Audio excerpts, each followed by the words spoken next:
भगवान बिरसा मुंडा जी भगवान थे, उसी तरह से हमारे यहाँ सिद्धो कान्हो चांद भैरव फूलो जानों ने बड़ा योगदान किया और उनको मिटाने की साजिश जो है झारखंड मुक्ति मोर्चा उनके बलिदान को मिटाने की साजिश कर रही है। और झारखंड मुक्ति मोर्चा सिद्धो कान्हो बिरसा मुंडा तिलका मांझी के पैरेलल जो है माननीय शिबू सोरेन जी को खड़ा करना चाहते हैं। और आप देख लीजिएगा कि एक दिन ऐसा आएगा कि बिरसा मुंडा जी, सिद्धो कान्हो जी, चांद भैरव फूलो जानों से, तिलका मांझी से ज़्यादा बड़ा स्टैचू जो है शिबू सोरेन जी का हो। शिबू सोरेन जी जो है वो मॉडर्न युग के भगवान माने जाएंगे। झारखंड मुक्ति मोर्चा सिद्धो कान्हो के बलिदान को मिटाकर उनके जगह शिबू सोरेन को खड़ा कर भगवान बनाने में जुटी है। ये बातें गोड्डा सांसद डॉक्टर निशिकांत दुबे ने आज प्रेस वार्ता कर कही। उन्होंने कहा कि भाजपा की चुनावी घोषणा पत्र में संथाल पढ़ना के लिए बहुत योजनाएं हैं, जिसमें प्रमुख रूप से एनआरसी लागू कर बांग्लादेशियों को भगाकर आदिवासियों की सुरक्षा करना है। साथ ही साथ जिन आदिवासियों ने बांग्लादेशी से शादी रचाई है, उनके बच्चों को आदिवासी का दर्जा नहीं दिया जाएगा और आदिवासियों की कब्जा की गई जमीनों को वापस दिलाया जाएगा।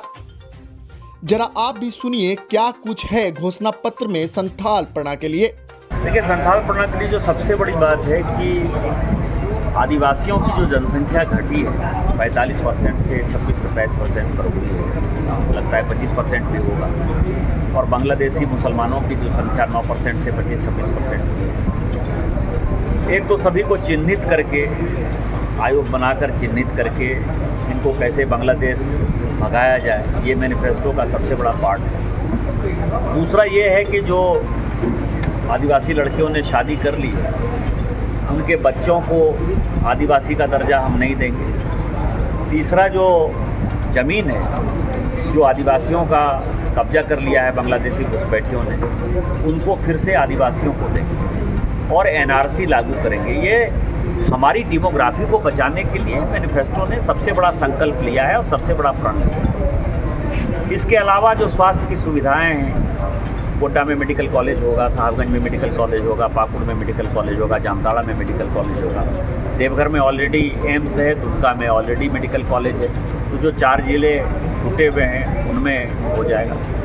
इसके बाद जो एक इम्पॉर्टेंट है कि भगवान बिरसा मुंडा जी भगवान थे, उसी तरह से हमारे यहाँ सिद्धो कान्हो चांद भैरव फूलो जानों ने बड़ा योगदान किया और उनको मिटाने की साजिश जो है झारखंड मुक्ति मोर्चा उनके बलिदान को मिटाने की साजिश कर रही है। और झारखंड मुक्ति मोर्चा सिद्धो कान्हो बिरसा मुंडा तिलका मांझी के पैरेलल जो है माननीय शिबू सोरेन जी को खड़ा करना चाहते हैं।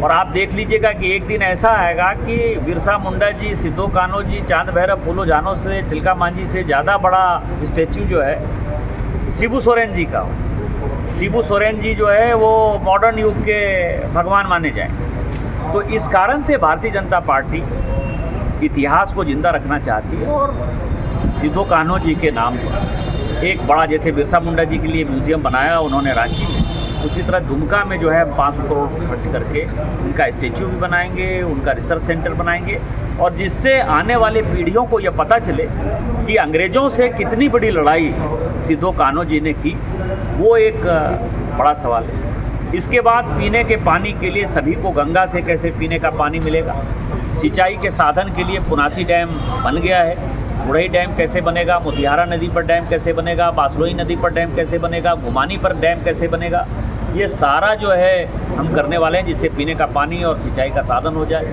बच्चों को रोज़गार कैसे होगा, 2,87,000 लोगों को रोज़गार देने के लिए पहले ही कैबिनेट में कैसे पास करेंगे।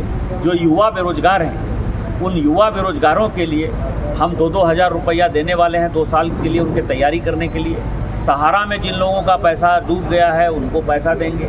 जो 12 शिक्षकों के साथ इतना बड़ा छल किया इस सरकार ने, वो 12 शिक्षकों को कैसे नियमितीकरण करेंगे, जो अनुबंध कर्मी हैं उनको कैसे नियमितीकरण करेंगे और यहाँ के स्थानीय लोगों को कैसे रोजगार देंगे, ये सारा इस मैनिफेस्टो में। इसके अलावा रोजगार सृजन के लिए इंडस्ट्री कैसे आएगी, बाबा बैद्यनाथ बासुकीनाथ धाम का विकास कैसे होगा, राजरप्पा का विकास कैसे होगा, हमारे हृदय पीठ का कैसे विकास होगा, मलूटी का कैसे विकास होगा, आदिवासी सर्किट के तौर पर सिद्धो कान्हो की जो जन्मस्थली है, जो उनकी प्रणस्थली है, उसका कैसे होगा, तिलका मांझी जी का कैसे विकास होगा, ये सब जो है हमारे मैनिफेस्टो का पार्ट है। और मुझे लगता है कि अपने आप में संपूर्ण मैनिफेस्टो है। और जो संथालपना का दर्द रहा है कि केवल सारा विकास छोटा नागपुर में होता है, हमारे यहाँ नहीं होता है, उस दर्द को ख़त्म करने का प्रयास ये मैनिफेस्टो कर रहा है। क्या उम्मीद है? पहले संथालपना की बात करें तो 18 सीट, हम 2/3 बहुमत से सरकार बनाएंगे। जो मेरा 10-12 दिन से लगातार जिन क्षेत्रों में मैं घूम रहा हूँ, और चूँकि मैं 4 चुनाव जनता के आशीर्वाद से यहाँ जीत चुका हूँ और 3 चुनाव लड़ाने का अनुभव है, चौथा चुनाव लड़ा रहा हूँ। इस 8 चुनाव के अनुभव के आधार पर मैं कह सकता हूँ ये चुनाव एक तरफा है और कहीं किसी दल पार्टी से संथालपना में भारतीय जनता पार्टी का कोई मुकाबला नहीं। सरकार भाजपा की बनती है तो सबसे पहला कार्य क्या होगा पार्टी का? कई एक कार्य हैं। सबसे पहला कार्य तो ये है कि एनआरसी लागू करेंगे। दूसरा कार्य ये है कि युवाओं को रोजगार देंगे। तीसरा कार्य करेंगे कि जो अनुबंध कर्मी हैं उनको कैसे हम सही जगह पर व्यवस्था करें, उनका परमानेंट नौकरी का व्यवस्था कैसे करेंगे। युवाओं को और महिलाओं को सम्मान निधि हम कैसे देंगे। किसानों को जो 5,000 रुपया पर एकड़ देना है वो कैसे देंगे। महिलाओं के 1 रुपये ज़मीन में रजिस्ट्री कैसे होगी। ये सब तो पहले कैबिनेट में आप देखिएगा कि 20-25 चीज़ों पर जो है मुहर लग जाएगी और 10 दिसंबर तक हम ये सारा चीज़ पूरा कर देंगे।